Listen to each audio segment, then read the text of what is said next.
네, 여러분 안녕하세요. 이번 세션에서는 7,000개가 넘어가는 쿠버네티스 클러스터에서 쏟아지는 온콜 이슈 처리하기라는 주제로 이야기를 진행해 보려고 합니다. 네, 제 이름은 홍석용이고 카카오에서 카카오와 카카오 공동체들이 사용하고 있는 프라이빗 클라우드 서비스를 개발하고 운영하고 있습니다. 사실 저희가 엊그제까지만 해도 미국 디트로이트에서 열리는 그 큐브콘 쿠버네티스 네이티브 콘에 스피커로 발표자로 참석을 해왔고 발표를 마치고 이제 한국에 들어온 지가 얼마 안 됐는데요. 이완혜님이 개인적인 사정으로 아직 귀국을 못 하셨어요. 그래서 오늘은 원격으로 참여해서 공동 발표를 진행해 주시겠습니다. 완혜님 소개해 주세요. 안녕하세요. 제 목소리 들리시나요? 잘 들리지만 여긴 한국입니다. 아무도 대답하지 않을 겁니다. 알겠습니다. 예, 그럼 잘 들리시는 걸로 생각을 하고, 예, 안녕하세요. 이완혜입니다. 개인적인 사정으로 귀국은 못하였지만 오픈 인프라 그리고 클라우드 네이티브 데이 코리아 주최자분들과 석영님의 도움 덕에 오늘 이렇게 원격으로나마 세션에 참여할 수 있게 되었습니다. 저는 석영님과 같은 부서의 셀 멤버로서 같이 카카오의 클라우드 서비스의 개발 및 운영을 담당하고 있고, 특이사항으로는 휴먼 컴퓨터 인터랙션, HCI의 관점에서 클라우드의 사용자 경험을 개선하는 것에 관심을 가지고 있으며 이번 세션에서도 관련된 경험을 공유드릴 예정입니다. 그리고 석영님 한 가지 화면 공유만 좀 부탁을 드려도 괜찮을까요? 네, 알겠습니다. 감사합니다.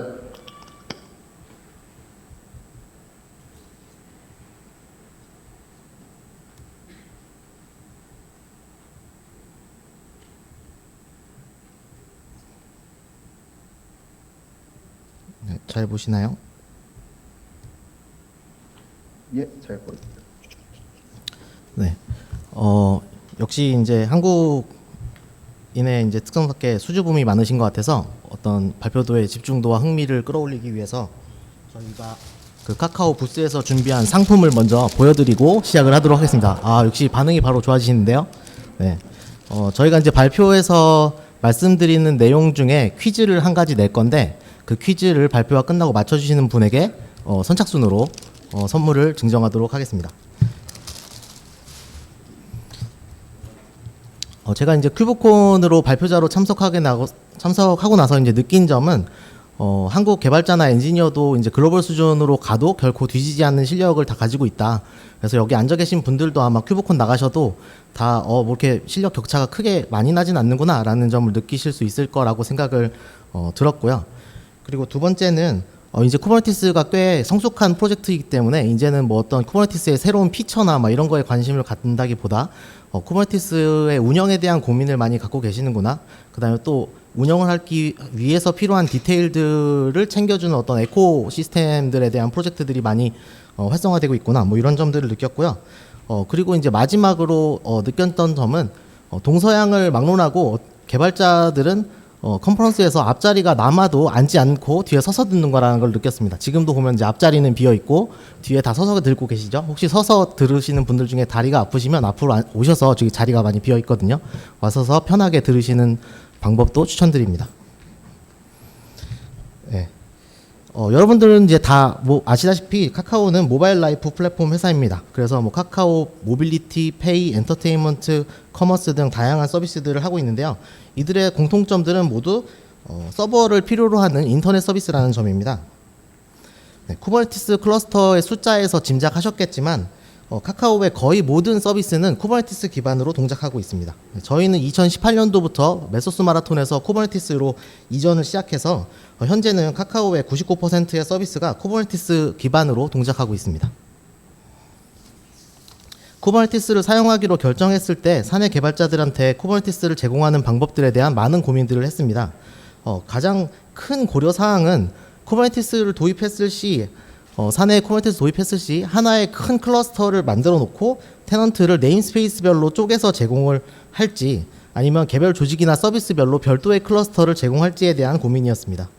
저희는 쿠버네티스 클러스터에 대한 관리 효용성, 그 다음에 자원 효율, 격리 수준, 보안, 개발 자유도 등 많은 것들을 고려했습니다.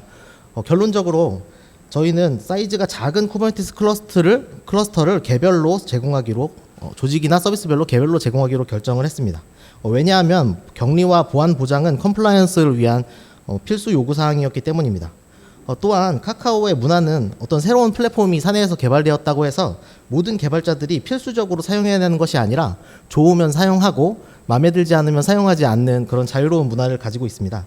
이 때문에 어떤 개발 자유도를 보장하고 개별 요구 사항을 최적화해서 제공하는 것이 중요한 요소였습니다.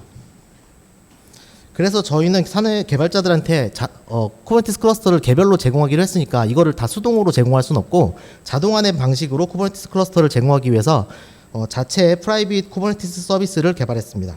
그리고 이것을 사내에서는 DKOS라고 부르고 있습니다. 새로운 쿠버네티스 클러스터를 생성하기 위해서는 다음과 같은 세 가지 단계만 거치면 됩니다. 로그인을 하고 쿠버네티스 이름을 입력하고 리전을 고르고 생성 버튼을 누르면 됩니다. 그러면 이제 그 사내 개발자들은 누구든지 새로운 쿠버네티스 클러스터를 얻을 수가 있습니다. 그리고 올해에는 DKOS를 통해서 카카오의 프라이빗 클라우드뿐만 아니라 AWS와 같은 퍼블릭 클라우드에도 쿠버네티스 클러스터를 만들 수 있도록 개발했습니다. 따라서 카카오의 개발자들은 기존에 DKOS를 썼던 사용자 경험과 동일하게 손쉽게 AWS의 해외 리전의 쿠버네티스 클러스터를 만들 수 있게 되었습니다. 이것에 대한 내용은 올해 이프 카카오 발표 세션으로도 녹화를 했으니까요. 아마 연내에 공개될 예정입니다. 셀프 서비스를 통해서 높은 격리와 자유도를 보장하면서 자동화된 방식으로 쿠버네티스 클러스터를 제공하는 것은 좋은 소식과 나쁜 소식 두 가지를 모두 불러왔습니다. 좋은 소식은 쿠버네티스 클러스터 수가 성공적으로 증가하고 있고 현재 7,000개 이상의 클러스터가 운영되고 있다는 점입니다. 나쁜 소식은 저희에게 접수되는 온콜 이슈도 빠르게 증가하고 있다는 점입니다. 저희는 쿠버네티스 클러스터를 자동화된 방식으로 제공하는 것을 통해서 자연스럽게 클라우드의 전환에 성공하였습니다. 하지만 이러한 접근은 쿠버네티스 클러스터를 너무 쉽게 만들 수 있기 때문에 확산이 빠르다는 장점과 개별 요구사항을 맞출 수 있다는 장점이 있었습니다. 하지만 다음과 같은 단점들도 존재했습니다. 첫째, 쿠버네티스 클러스터를 만들기가 너무 쉽다는 점. 둘째, 다양한 엣지 케이스들이 온콜 이슈로 보고된다는 점. 셋째, 이러한 운영 비용의 증가가 관리하기 힘들 정도로 빠르게 증가한다는 단점이 있었습니다. 그럼 이러한 단점들에 대해서 스카티가 이어서 좀 더 자세히 설명해 드리도록 하겠습니다. 네, 감사합니다. 방금 얘기가 나온 단점들에 대해서는 제가 좀 더 자세히 얘기를 해보겠습니다. 일단 먼저 개발자들이 클러스터를 잘 안 지운다는 문제점이 있습니다. 실 서비스 환경뿐만 아니라 개발 환경이나 테스트 환경 구축 등 이러저러한 이유로 클러스터를 생성을 하시는데 문제는 다 사용하고 더 이상 안 쓰는 클러스터가 되었음에도 불구하고 삭제를 안 하고 남겨놓아서 컴퓨팅 리소스가 계속 점유되고 있다는 것입니다. 다음 페이지 부탁드립니다. 이러한 문제를 해결하기 위해서는 그냥 간단하게 안 쓰는 것처럼 보이는 클러스터들을 지워버리는 방법도 있긴 하겠지만 일단 안 쓰는 것처럼 보이는 클러스터들을 프로그램적으로 찾아내는 것도 쉬운 일은 아닙니다.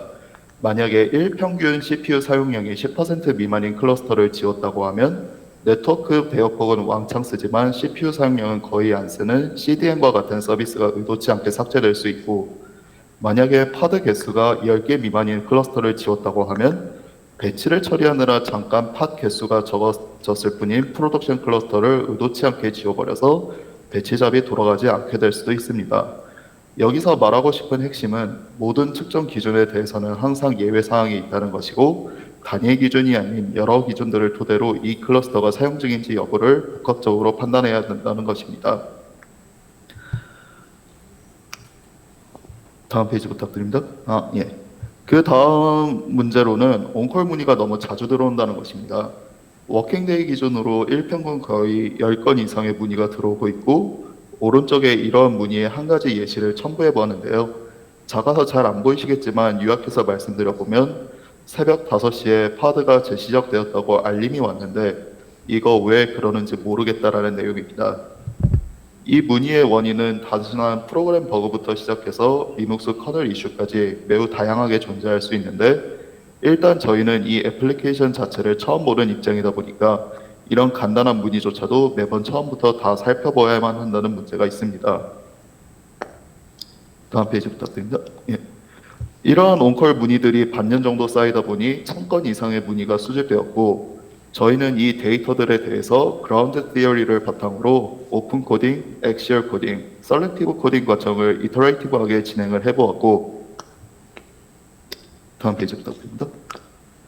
결과적으로 몇 가지 인사이트를 얻게 되었는데 그중 하나가 모든 개발자가 쿠버네티스를 잘 알고 쓴다는 것은 아니라는 것입니다.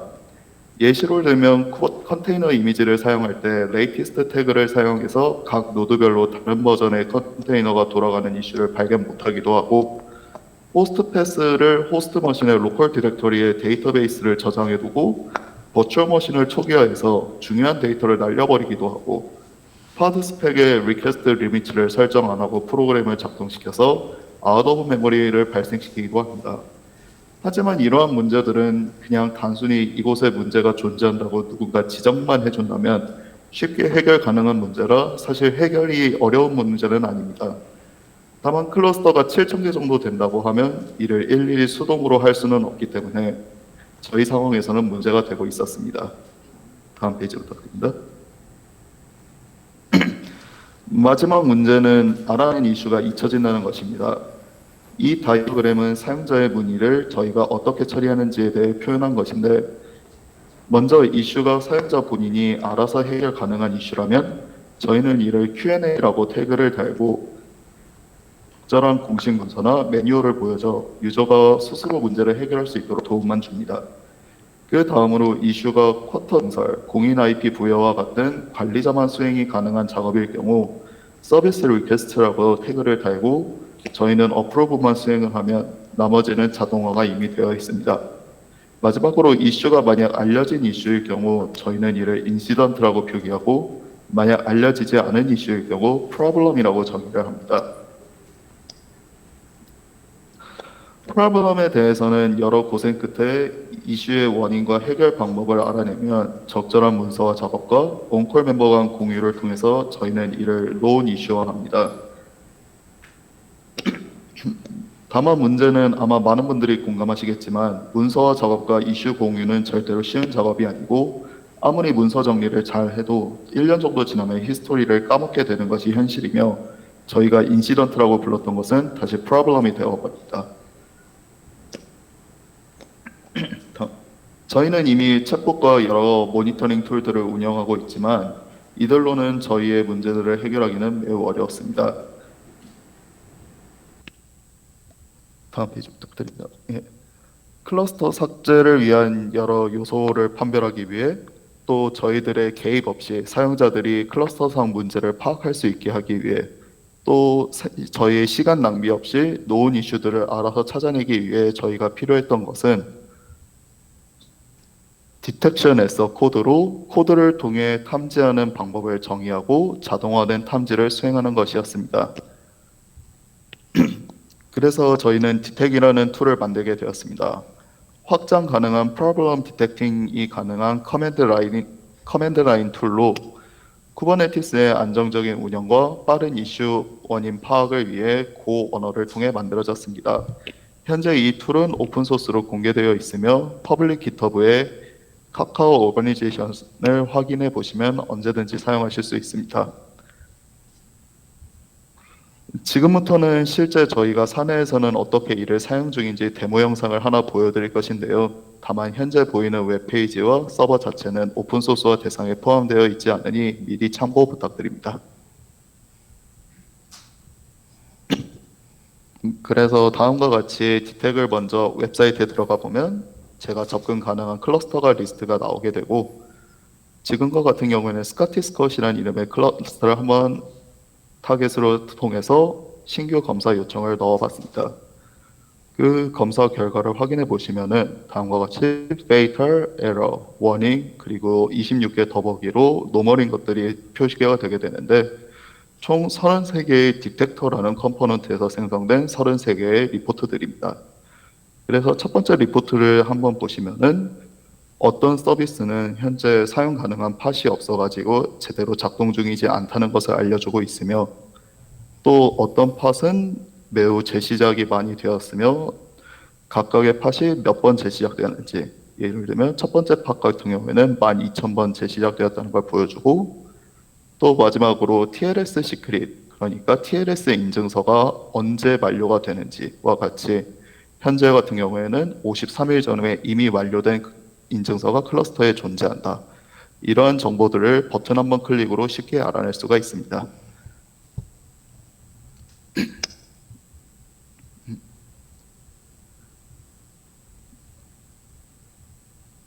예.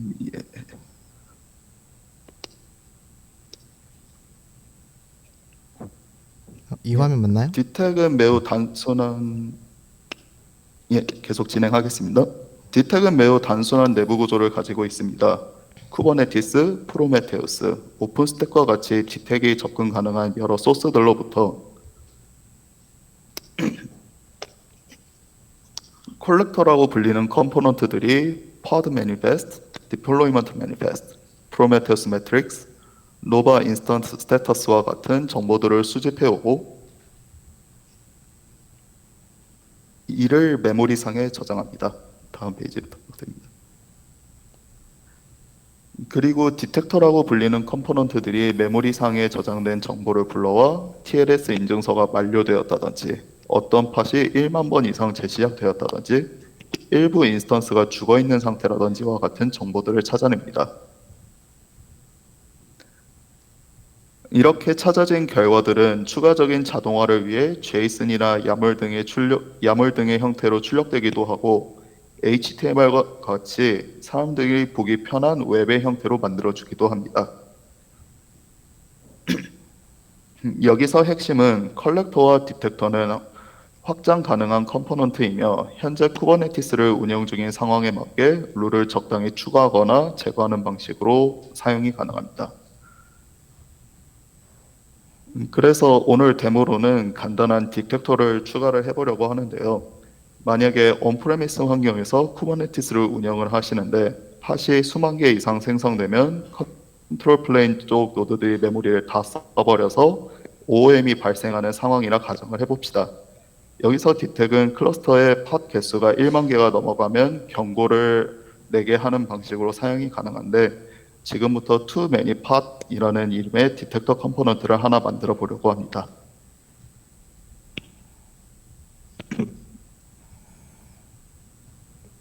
해가지고 현재 제 로컬 개발 환경은 워커 노드 2개로 구성된 쿠버네티스 클러스터와 연동이 되어 있는데요. 다음과 같이 케이스 폴더 속에 디텍터라는 폴더 안에 보면 여러 가지 디텍터 케이스들이 정의가 되어 있고 지금 too many pods라는 새로운 파일을 하나 생성을 하였습니다. 이제 too many pods라는 새로운 타입을 정의를 하고 또 디텍터라는 인터페이스의 구현체가 too many pods라는 거를 명시를 해주면은 ID 상에서 알아서 코드를 생성을 하게 할 수가 있습니다.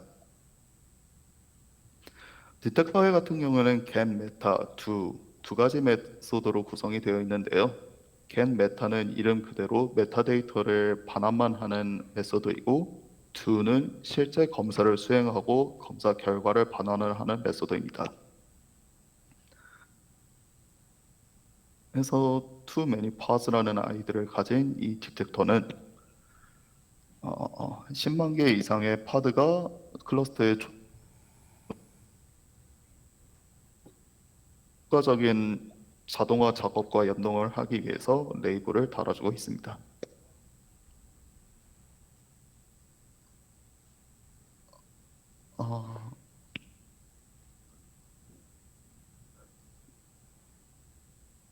죄송합니다. 혹시 제가 잠깐 끊겼던 것 같네요.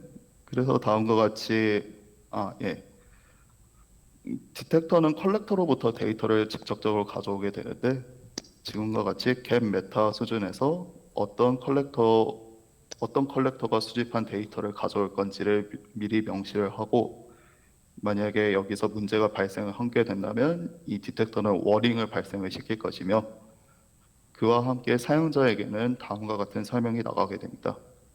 이 클러스터는 10만 개 이상의 팟을 가지고 있다. 그리고 해결책은 팟을 지워라. 이렇게 하면 get 메타, 즉 이 디텍터에 대한 메타데이터 선언이 좀 끝나게 되고요. 그 다음으로는 실질적으로 검사를 수행하는 부분이 필요합니다. 그래서 검사를 수행하는 메소드에서는 report spec이라는 구조체를 하나 반환을 해주기만 되는데 결론적으로는 has passed, 즉 true 혹은 false로 이 검사 케이스가 통과했는지 통과하지 못하였는지만 확인을 하게 되면 됩니다. 그래서 먼저 앞서 get 메타에서 명시적으로 선언한 컬렉터에서 데이터를 가져온 다음에 만약에 에러가 반환이 된다면 이는 그냥 바로 에러를 반환을 하게 되고 그 다음에 팟 리스트에 존재하는 아이템의 개수가 즉 이 클러스터에 존재하는 파드 개수가 10만 개 이하면은 미만이면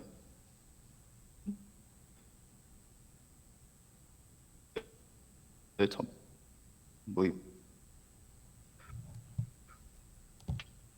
디버깅 위해서 전체 팟 개수가 몇 개인지를 같이 내보내주도록 해보겠습니다.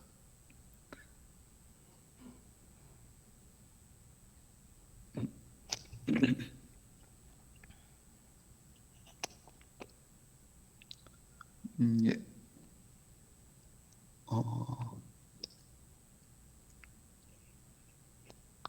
예, 그리고 디텍터 셋에 다음과 같이 too many pods가 사용되는 걸 정의를 하고 실제 리얼타임으로 컴파일을 해서 실행을 해보면 다음과 같이 HTML 문서가 출력이 되는데 이를 실제로 실행을 시켜서 웹브라우저를 통해 열어보면은 다음과 같은 화면이 나오게 됩니다.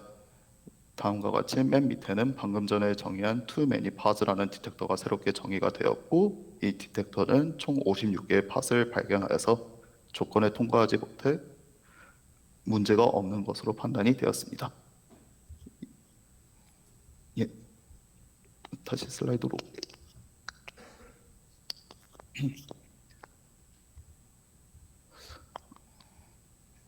앞서 말씀드렸던 것처럼 디텍은 매우 단순한 구조를 가지고 있습니다. 컬렉터는 데이터를 수집하고 디텍터는 수집한 데이터로 문제를 찾아냅니다. 하지만 이런 단순한 구조임에도 불구하고 꽤 효과적이고 확장하기 좋으며 저희가 사용하기에는 꽤 쓸모가 많았습니다. 다음 페이지 부탁드립니다. 예, 마지막으로 말씀드려보면 쿠버네티스는 현재 업계에서 디팩토 스탠다드로 사용되고 있지만 이것은 모든 사람들이 쿠버네티스를 잘 사용하고 있다는 것을 의미하고 있지는 않습니다. 이 디텍이라는 오픈소스가 쿠버네티스 사용자들이 쿠버네티스를 더 효과적으로 사용하는 데 도움이 되길 바라면서 이만 발표를 마쳐보도록 하겠습니다. 이 세션에 참여해 주셔서 감사하고 데니스 마무리 좀 부탁드려도 괜찮을까요? 네. 긴 시간 들어주셔서 감사하고요. 이제 일단 마지막으로 이제 저희가 채용 중이라는 사실을 알려드리면서 퀴즈를 시작하도록 하겠습니다. 저희가